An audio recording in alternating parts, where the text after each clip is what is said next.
अगर आज अभी यहीं बच्चा सिंह को मार के अगर दलदल में फेंक दिया जाए तो कई दिनों तक किसी को हवा तक नहीं लगेगी। और एक दिन तुम्हारी मौत ऐसी ही होने वाली है बच्चा सिंह, अगर ठकराल की उंगली पकड़ के चलते रहे। इसलिए यही एक मौका है, हमारे अप्रूवर बन जाओ, ठकराल के खिलाफ गवाही दो और खत्म कर दो उसका किस्सा।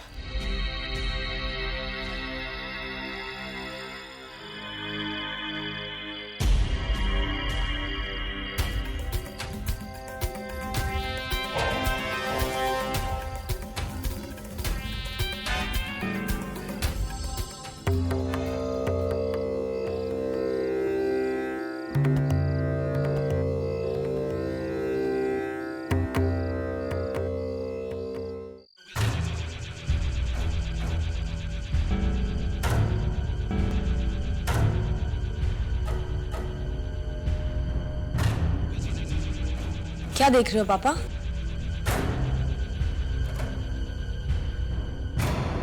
पापा टॉर्च नीचे करो। आइसक्रीम खाना भूल गई थी इसलिए आइसक्रीम खाने आ गई थी। टॉर्च नीचे करो ना।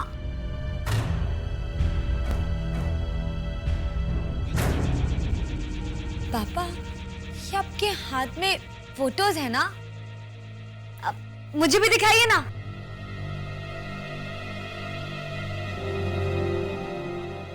पापा आप मुझसे छुपा रहे हैं, दिखाइए ना।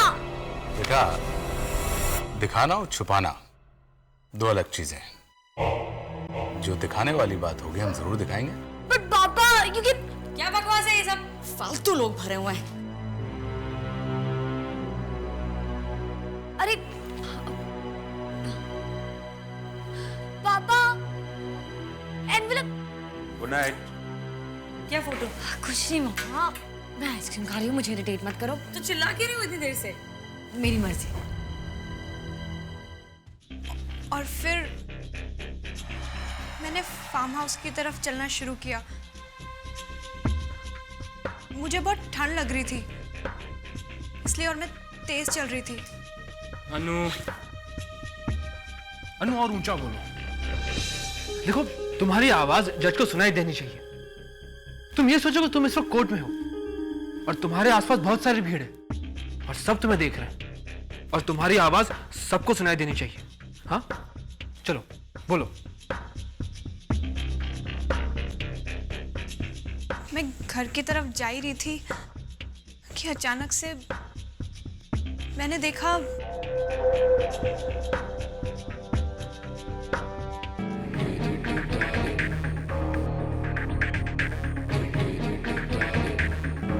रचना का हाथ खिड़की पे था। ऐसा लग रहा था जैसे किसी से लड़ रही हो, अपने आप को बचाने की कोशिश कर रही हो।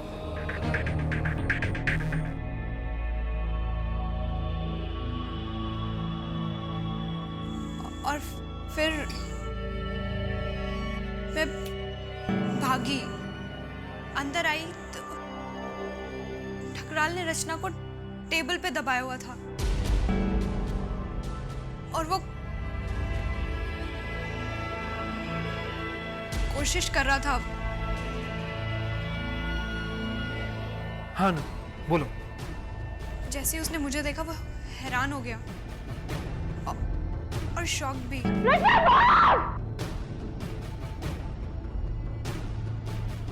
और हम भागते रहे पागलों की तरह इतने बड़े फार्म हाउस पे, गेट से बाहर। और हम तब तक भागते रहे जब तक रोड नहीं आ गई। मेरे ख्याल से केस अब हमारे हाथ में है। ये मिस्टर राठी, मेरे सीनियर वीरेंद्र, इनको मैंने ही बुलाया था इस केस के लिए। सर, ये रचना। रचना बहुत हिम्मत का काम कर रही हो। सर, बदकिस्मती से अभी तक फल नहीं मिला हमें इतनी हिम्मत का। बेफिक्र रहिए, ये परेशानी के दिन भी बीत जाएंगे। ऐसे केस में पीड़ितों के लिए अब कानून बहुत पक्का बन गया है। और अन्नू का रचना के पक्ष में ये बयान ठकराल का बचना बहुत मुश्किल है। वो तो गया। और जीत, तुम इस बात की चिंता छोड़ दो कि अनु अदालत में गवाही दे पाएगी या नहीं। इसे अदालत के तरीके मैं सिखाऊंगा, कैसे विपक्ष के वकील की आंखों में देखकर अपनी बात कहनी है, कैसे जज के सामने अपनी बात रखनी है, सब मैं सिखाऊंगा।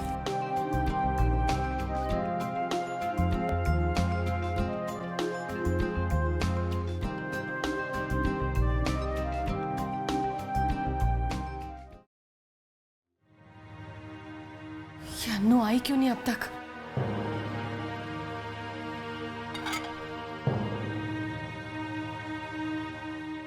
रजनी, अन्नू कहाँ है? अभी तक आई क्यों नहीं वो? आजकल क्या उसके क्लासेस देर से चल रही हैं? वो आ गई है कहाँ है वो? जी, अपने कमरे में है। वो क्या है ना, आजकल उसके एक्स्ट्रा क्लासेस चलते रहते हैं ना, तो बहुत थक गई है।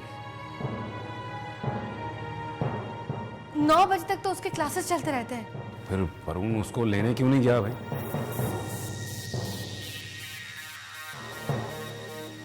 वो उसकी कोई दोस्त के पापा उसे यहाँ तक छोड़ गए। जाओ अन्नू को बुला कर लाओ, मुझे उससे कुछ बात करनी है।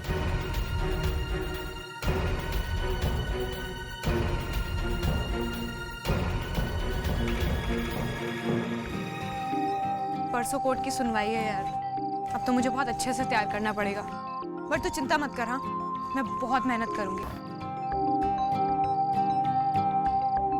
अन्नू, सच में तेरे आने से बहुत सहारा मिल गया। पागल मत बन मोटी, ये तो मुझे बहुत पहले कर देना चाहिए था। लेकिन तू देखना, अब मैं सब ठीक कर दूंगी। अन्नू, तुझे बहुत मिस किया मैंने।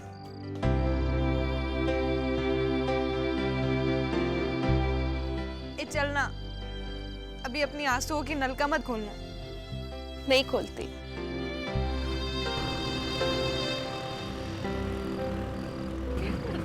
तो चले? हाँ, एक मिनट, चल मैं जाती हूँ। मैं कल जल्दी आऊंगी। बाय। बाय।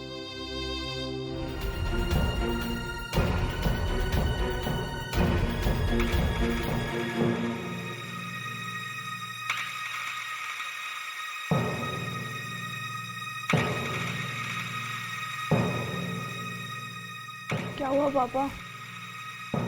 तुमने तो कहा था कि वो सो रही है, उठ भी नहीं रही है। ये क्या है? वो पापा, मैं तो सो रही थी, फिर एकदम से नींद खुल गई।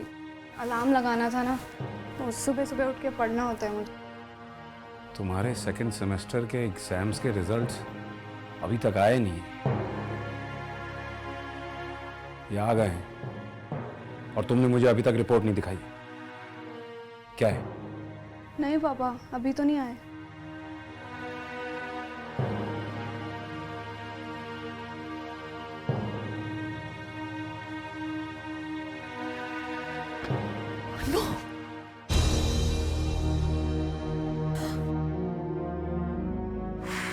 तू ना कहाँ रह गई थी इतनी देर?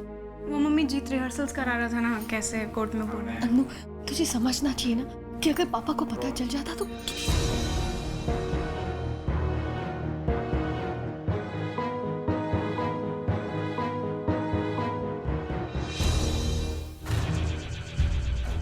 दौसा प्रणाम। आपने बुलाया दौसा?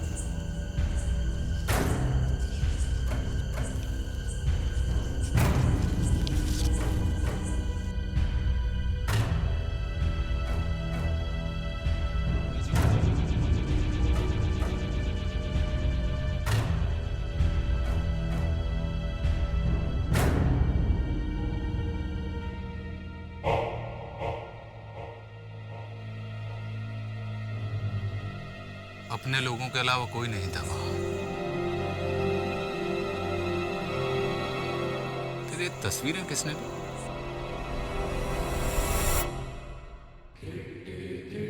तुम्हें पता लगाना होगा बच्चा से। दाऊ साहब हमें नहीं, मुख्यमंत्री का साला पता लगाएगा। काम खत्म होने के बाद सुराग मिटाने की जिम्मेदारी किसकी है? हो जाएगा बोला था ना, हो जाएगा।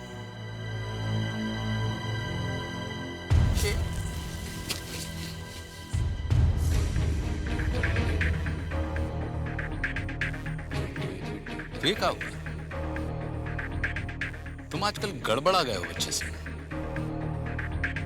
ये लुंजु पुंजु काहे हो आजकल?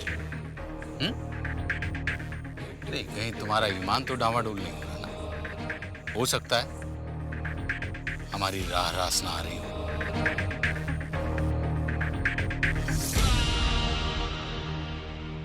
तो क्या चुनना है, ठकराल से वफादारी और कुत्ते की मौत, या ठकराल के खिलाफ गवाही और जिंदगी की एक नई किताब की शुरुआत?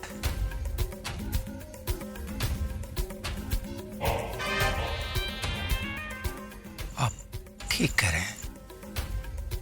हम जिस रास्ते पे चल रहे हैं वो रास्ता बहुत बुरी मौत पर लिखा जाएगा। इसलिए अच्छा है कि आप ही हमको मार दीजिए, वो ही ज्यादा अच्छा रहेगा। मारिए सर, हम कहते हैं मारिए सर, मारिए सर। दाऊ साहब, हम आपके साथ कभी गद्दारी नहीं कर सकते।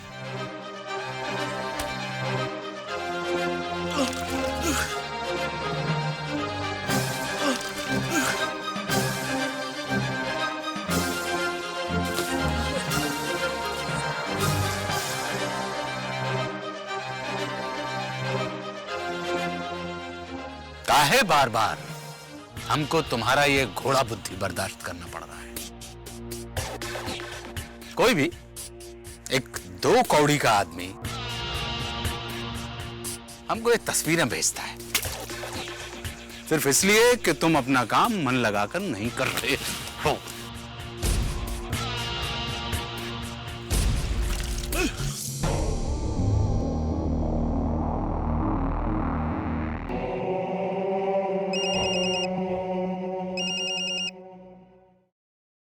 हेलो। Hello uncle. कौन बोल रहा? कैसे हैं अंकल? Wrong number. आप बच्चा सिंह को क्यों मार रहे हैं? उसको फोटोज के बारे में कुछ नहीं पता है। कौन बोल रहा है? फोटोज मैंने ही भेजी थी अंकल। अच्छा, बहुत अच्छी फोटो खींची है बेटे। अंकल आपको इनाम देना चाहते हैं। क्या चाहिए आपको? जब आपकी हंसी खत्म हो जाए ना तो हमको दोबारा फोन करना, ठीक?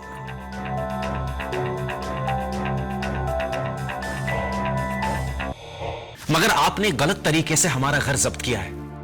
ये देखिए, ये देखिए, रसीद है हमारे पास, हमने पूरे पैसे भरे हुए हैं।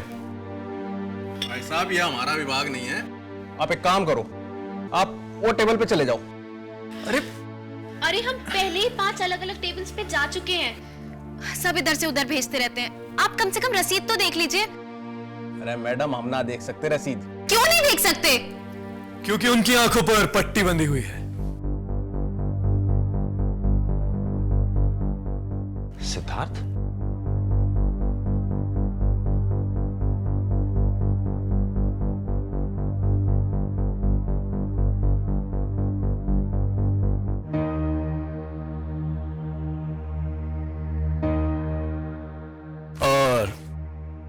इनकी आंखों की पट्टी खोलने के लिए गुलाब जल चाहिए।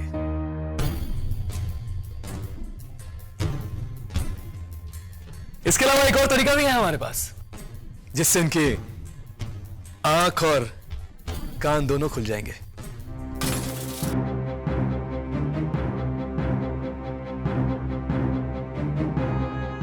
हम स्टूडेंट यूनियन के क्रांतिकारी हैं।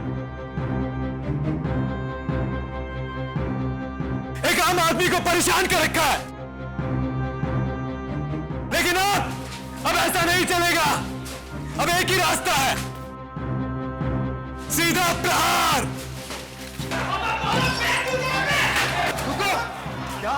सब? क्या चाहिए? क्या कर रहे हैं आप लोग? हम बस जगाने आए थे।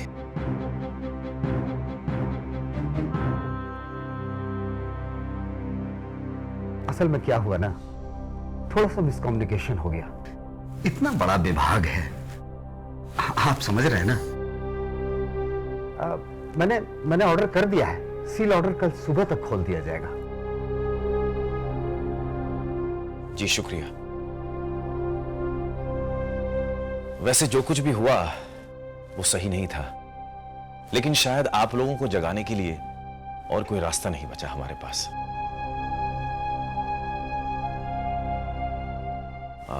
जो कुछ भी हुआ उसके लिए मैं माफी चाहता हूं और उसकी भरपाई करने के लिए मैं तैयार हूं। रहने दीजिए अंकल जी, नुकसान हमने किया है तो भरपाई भी हमें करनी चाहिए।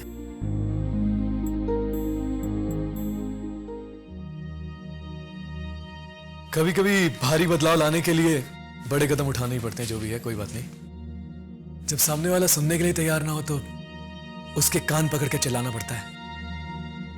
माफ कर दीजिएगा अंकल जी, हमारी वजह से आपको बहुत शर्मिंदगी उठानी पड़ी। अरे नहीं, आपने हमारी इतनी बड़ी प्रॉब्लम सुलझा दी, इसका एहसान हम शायद कभी चुका नहीं पाएंगे। आप शर्मिंदा कर रहे हैं। अच्छा अंकल जी, चलते हैं। सिड,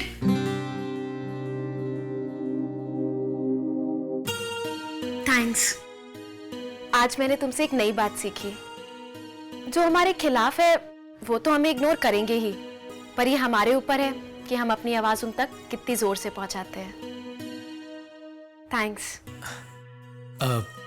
बहुत अच्छा लगा ये जान के कि हम भी अपने किसी दोस्त की मदद कर सकते हैं।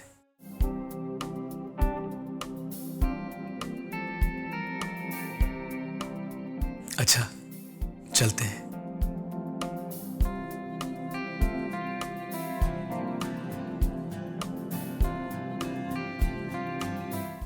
अन्नू सुनना, उस दिन ना वहां सिड ने सबको ठीक कर दिया। मैं तो बड़ी इंप्रेस हो गई यार। काश मेरे अंदर भी इतनी हिम्मत होती। आजकल रचना को कोई बहुत पसंद आने लग गया। नहीं पागल है क्या? तेरे जैसी नहीं हूं मैं। कोई भी दिखा नहीं कि बस मन में गुब्बारे फूटने लगे। अच्छा, सिड अच्छा बंदा भी है। बस चुप कर झल्ली। अन्नू, कल ना बहुत बड़ा दिन है। 11 बजे सुनवाई है।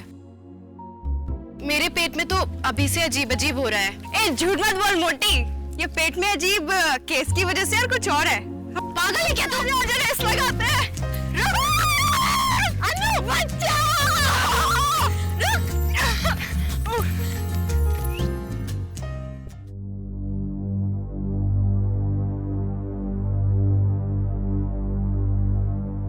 अनु, हाँ पापा। तुमने सोच लिया है कल क्या करना है?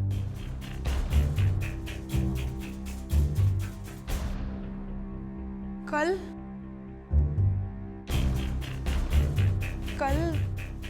हाँ कल का मतलब आगे जिंदगी में आगे क्या करना है? क्या सोच रखा है तुमने भविष्य के बारे में? नहीं पापा, अभी तक तो नहीं सोचा कुछ भी। हाँ वो तो मुझे मालूम ही था, इसीलिए मैंने एक स्पेशल टेस्ट में तुम्हारा नाम लिखवा दिया।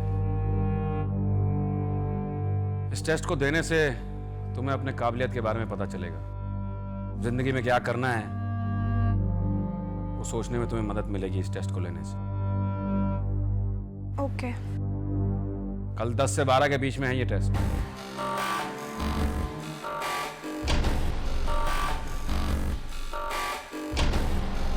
चले जाओ।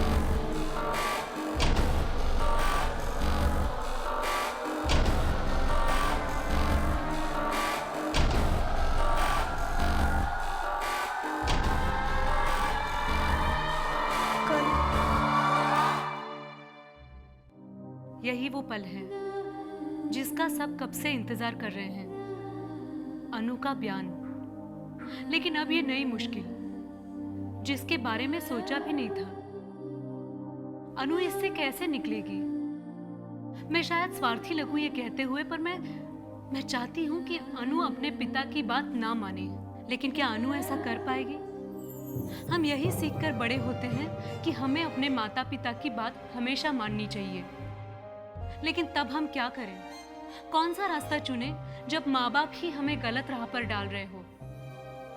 और मैंने यही सीखा कि जब भी सवाल कठिन हो, अपने अंदर की आवाज ही सुननी चाहिए। क्या अनु अपने पिता के गुस्से के शोर में अपनी अंदर की आवाज ढूंढ पाएगी?